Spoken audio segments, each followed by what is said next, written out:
জানোয়ার এক জানোয়ার আরেক জানোয়ারের কাছে হারাম কথা শুনে। চিল্লাইও না, ফাজলামি করো না। ঠিক বলে আবার যদি হাসো তাহলে এটা মস্কারি করা। তোমার ঠিকের জন্য আমি বলতেছি, আমি তো তোমার কাছে ভোট চাইতে আসি। আউদি আইন্না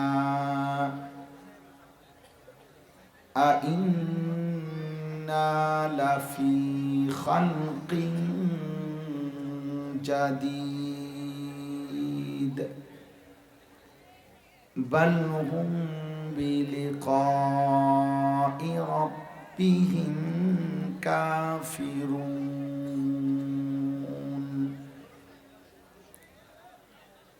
قل يتوفاكم ملك الموت الذي وكل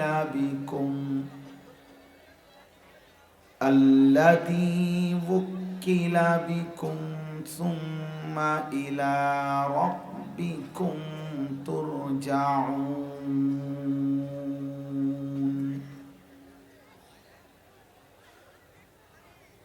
ولو ترى إذ المجرمون ناكسوا رؤوسهم عند ربهم ربنا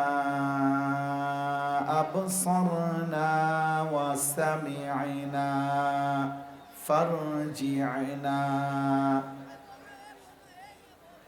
فارجعنا نعمل صالحا إنا موقنون.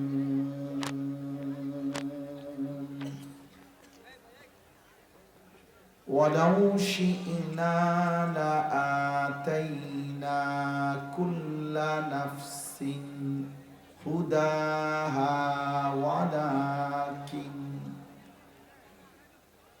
ولكن حق القول مني لأملأن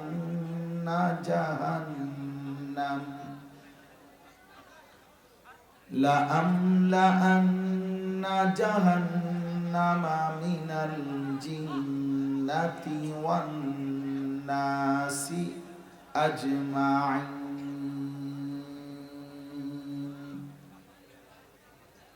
فذوقوا بما نسيتم لقاء يومكم هذا إنا نسيناكم وذوقوا عذاب الخلد بما كنتم تعملون.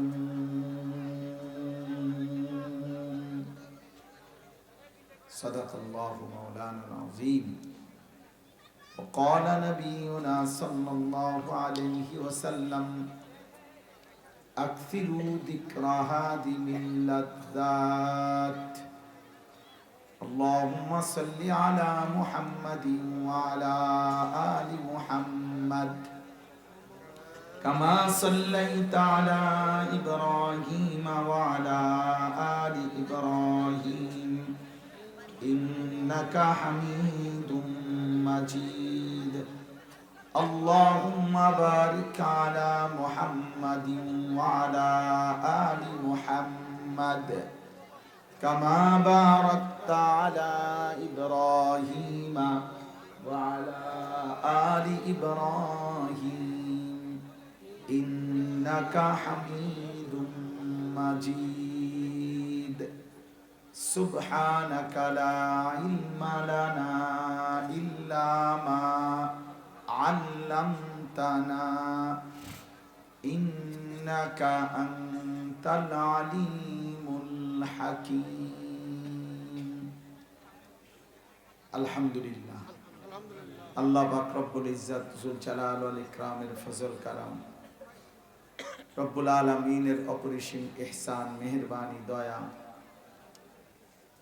আল্লাহ তাআলা আমাদেরকে আজ 4 ডিসেম্বর 2025 রোজ বৃহস্পতিবার বিবাড়িয়া জেলা আশুগঞ্জ উপজেলাধীন যাত্রাপুর আল হেরা ইসলামী যুব সংগঠনের উদ্যোগে আজকের এই ষষ্ঠ বার্ষিক ইসলামী সম্মেলনে আল্লাহ তাআলাই আমাদেরকে আসবার বসবার আল্লাহর জন্যই জমা হওয়ার তৌফিক দান করেছেন, আলহামদুলিল্লাহ।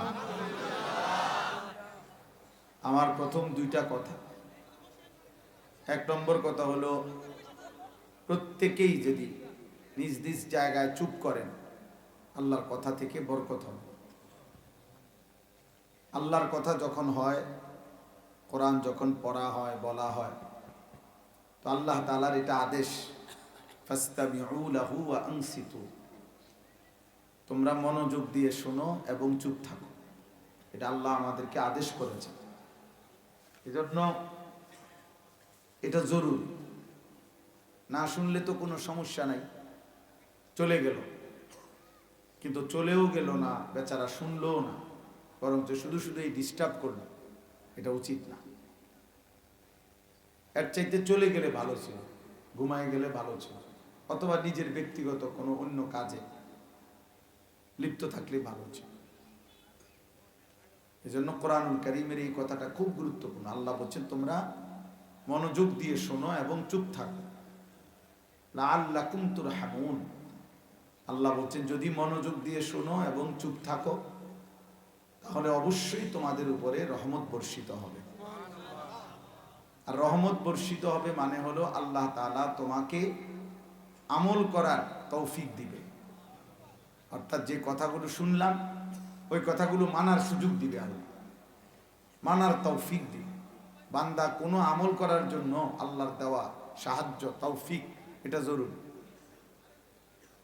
জরুরি। নিজের সিদ্ধান্তে, নিজের শক্তিতে বান্দা আমলও করতে পারে।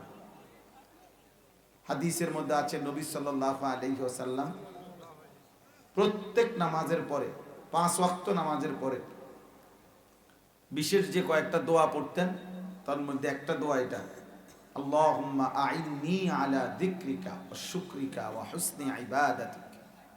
আল্লাহ, আমি আপনার জিকির করতে চাই, আপনার কৃতজ্ঞতা শুকর আদায় করতে চাই, আপনার ইবাদত সুন্দরভাবে করতে চাই, আপনি আমাকে সাহায্য করেন। আল্লাহুম্মা আইন্নি, তাহলে আমাকে সাহায্য করেন। তাহলে আল্লাহর দেওয়া সাহায্য, আল্লাহর দেওয়া তৌফিক, এটা জরুরি। এজন্য আল্লাহ তাআলা সূরা ফাতিহার মধ্যে আমাদেরকে শিখাইছেন, বান্দা যখনই তুমি প্রতিবার আমার ইবাদত করবা এই সিদ্ধান্ত যখন শোনাবা, সাথে এটাও বলবা ওয়া ইয়াকা নাস্তাঈন, আল্লাহ ঠিক আছে আমি আপনার কাছে বলতেছি যে আমি আপনার ইবাদতই করব, তবে আমি আপনার সাহায্য প্রার্থনা করি। আমি আমার নিজ যোগ্যতায় ক্ষমতায় পারবো না, আপনি যদি দয়া করেন, সাহায্য করেন, তো আমি আপনার হুকুম মানতে পারবো, গুনাহ ছাড়তে পারবো, আপনার গোলামিও করতে পারবো।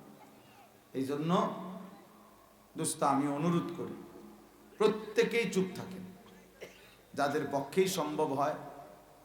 আমরা মাটির মানুষ, মাটি থেকেই আমাদের সৃষ্টি, কাজে মাটিতে এমনি বসে গেলেও তেমন কোনো ক্ষতি নেই, লজ্জার কিছু নেই। তাছাড়া যদি ইচ্ছা করেন নিজেদের পায়ের জুতা দুইটা একসাথ করে ওটার উপরে বসেন, তো শরমের কিছু নাই যে মাটির বসলে মানুষে কি করবে, না মানুষ তো মাটিরই তৈরি, কি বলবো। এই জন্য আমি অনুরোধ করছি যাদেরই সুযোগ হয়, সম্ভব হয়, নিজ নিজ জায়গায় বসেন, বসে আল্লাহর কথা শুনলে বরকত হবে, ফায়দা হবে।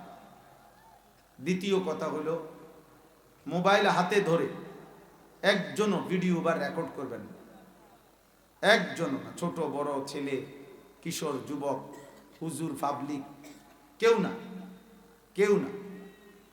মোবাইল হাতে ধরে কেউ ভিডিও রেকর্ড করবেন না, আমি নিষেধ করলাম, এটা আমার আদেশ, অনুরোধ না, আমি আদেশ করলাম।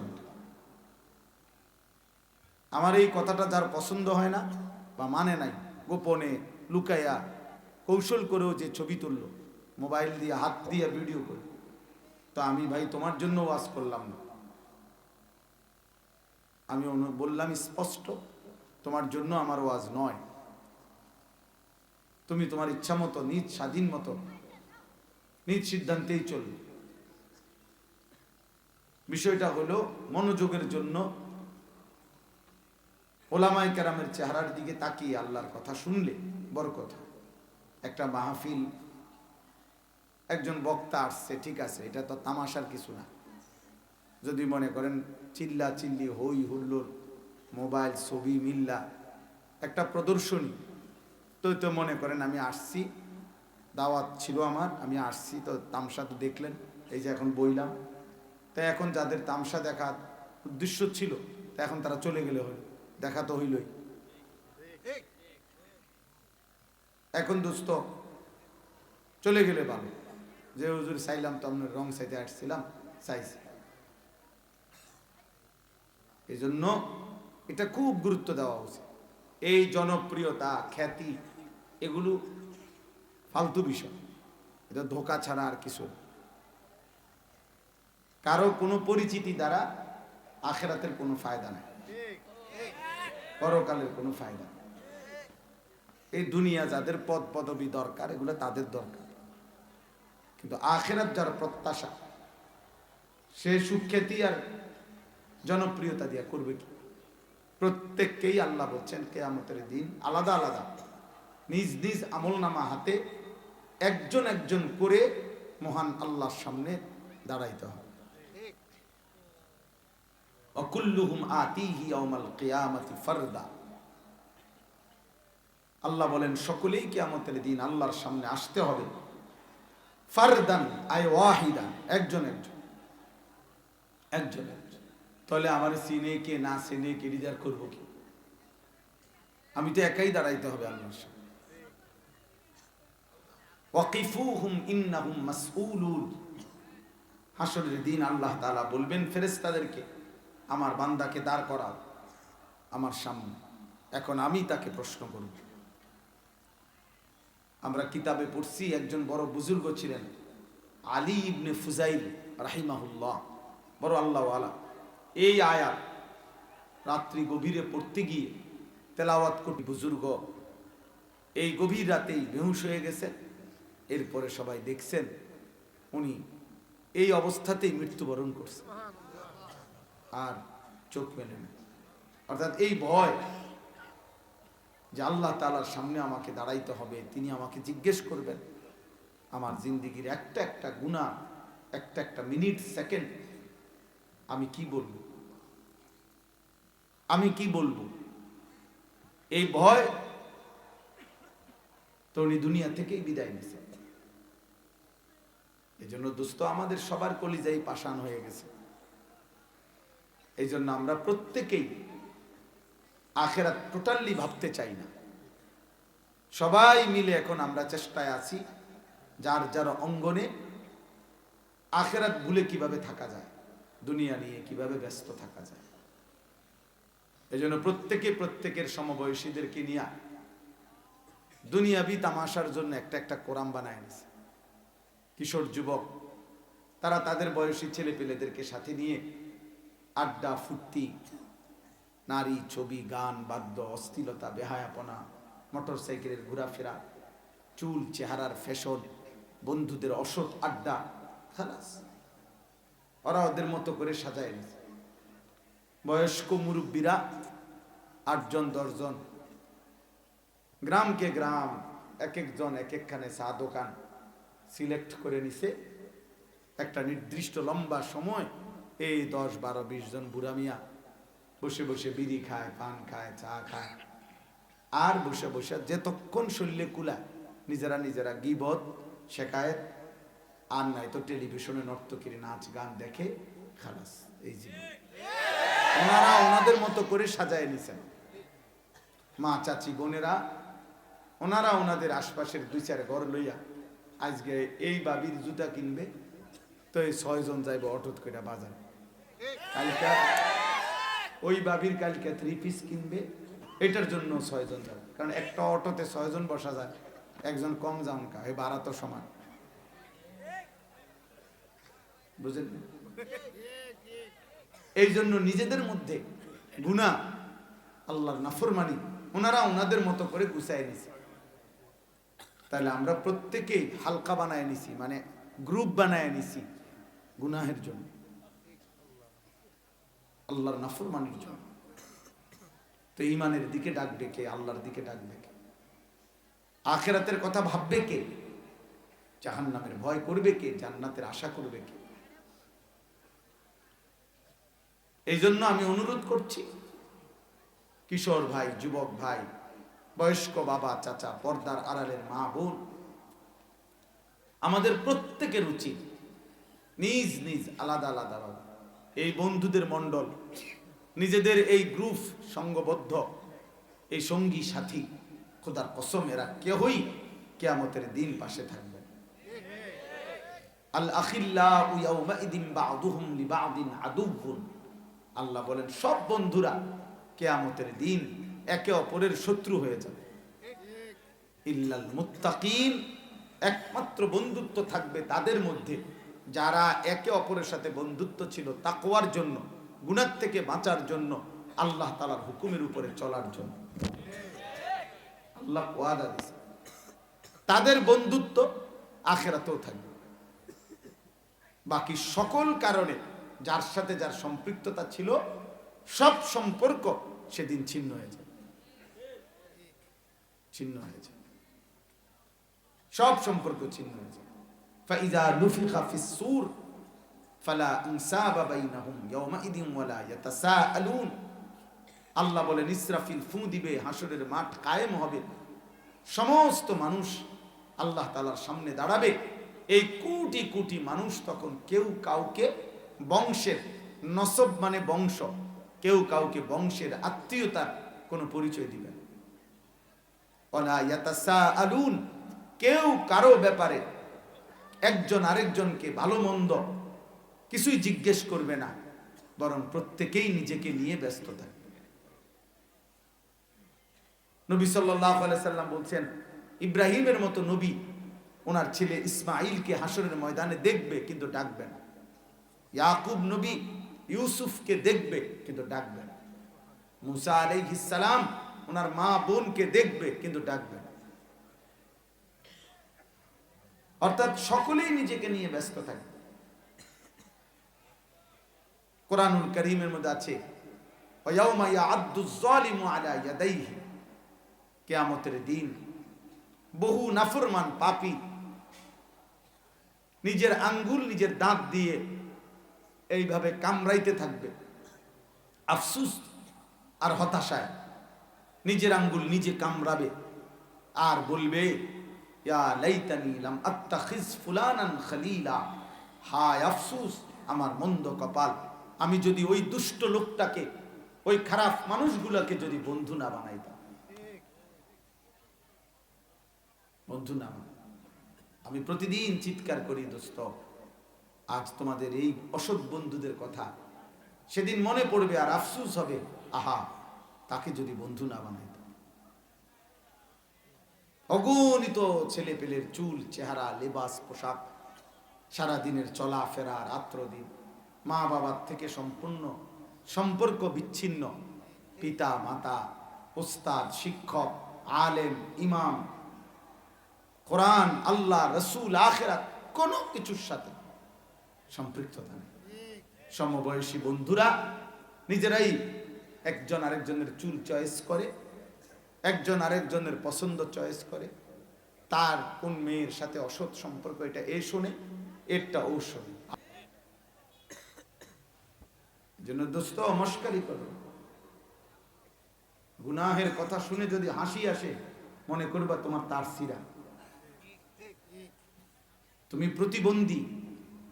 প্রতিবন্ধী অসভ্যতা যার কাছে হাসি, অশ্লীলতার পরেও যার কাছে হাসি, তো সে তো মানসিক বিকারগ্রস্ত।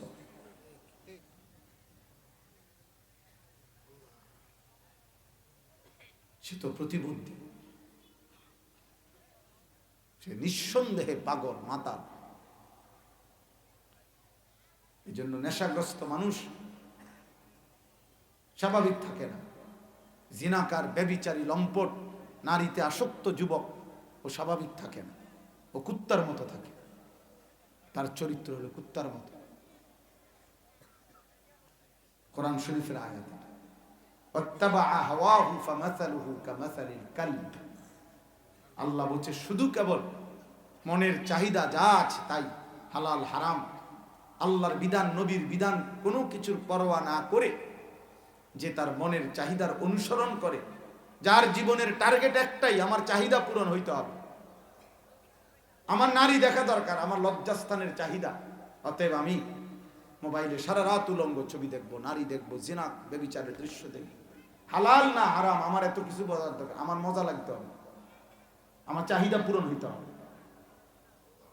আমার 12 লাখ টাকা দরকার, অতএব আমার টাকা দরকার, এখন আমি হালাল হারাম বুঝি না, আমার টাকা লাগবে আগামী সোমবারের ভিতরে, অতএব 6 লাখ টাকা জমি বেচে নিলাম, 6 লাখ টাকা সুদে কিস্তিতে নিলাম, টাকার ব্যবস্থা হয়ে গেল, কারণ আমার চাহিদা হলো টাকা দরকার। এই যে শুধুমাত্র হালাল হারামের পার্থক্য ছাড়া, জায়েজ না জায়েজের পার্থক্য নাই, বরং শুধু চাহিদা পূরণ যার জীবনের মাকসাদ, আল্লাহর কসম আল্লাহ বলছে ফামাসালুহু কামাসালিল কালব, তার উদাহরণ কুত্তার মতো, ওইটা ওই জীবন কুত্তার জীবন, কুত্তার জীবন। এজন্য নারী দেখে অভ্যস্ত যুবক, আত্মপরিচয় ঠিক করো, মোবাইলে আসক্ত নওজোয়ান, নিজের পরিচয় নিজে ঠিক করো, মানুষ না জানোয়ার। চলো এখন প্রতিবাদ করো, নয়তো এখন তুমি যুক্তি দাও, যার কপালে সেজদা নাই আমি বললাম সে জানোয়ার, তুমি ইনসান প্রমাণ করো, দাঁড়াও এখন, আমি দাঁড়াইলাম, বইলাম, বলো। আমি জেনারেল লাইনেও পড়ুয়া ছাত্র, মাদ্রাসাতেও পড়ছি, জেনারেল লাইনেও মাস্টার্স পাস করছি,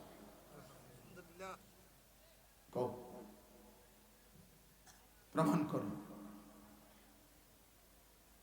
এগুলা চুল মুসলমানের, তোমরা যারা এই সমস্ত বিকৃত চুল রাখছো, এটা জীবন। এক ওয়াক্ত নামাজ পড়লাম আজকের সারাদিনে, যারা অগণিত ছেলে এখানে আসো, যারা আজকের সারাদিনে এক ওয়াক্ত নামাজ পড়ল, নাফরমান তুই মানুষের বাচ্চা, তোর মা মুসলমান, তোর বাবা মুসলমান, নাফরমান, তোর বাপ তোকে কোনোদিন আল্লাহর কথা বলে নাই, তোর মা তোকে কোনোদিন তোর মালিক চিনায় নাই, তোর ফ্যামিলির কেউ কোনোদিন নাফরমান বলে নাই যে মুসলমান আল্লাহকে সেজদা দিতে হয়।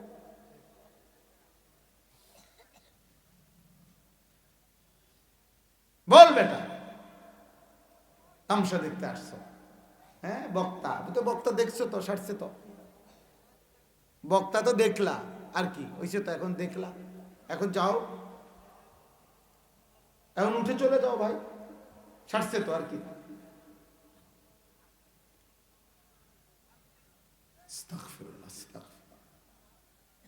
এক বছর ধরে কোনদিন নামাজ পড়ে না, মানুষের বাচ্চা এত বড় নিকৃষ্ট কেমন?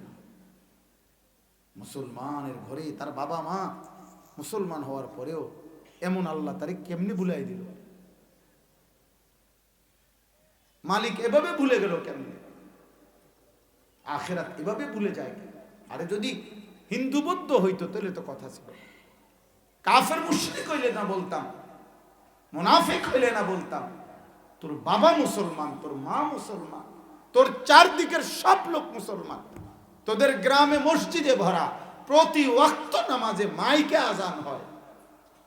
হিন্দুস্তানের মধ্যে, ইন্ডিয়ার এমন অসংখ্য প্রদেশ আছে যেখানে কোটি কোটি মুসলমানের জন্য এই মুহূর্তেও মাইকে আজান দেওয়া চূড়ান্তভাবে নিষিদ্ধ।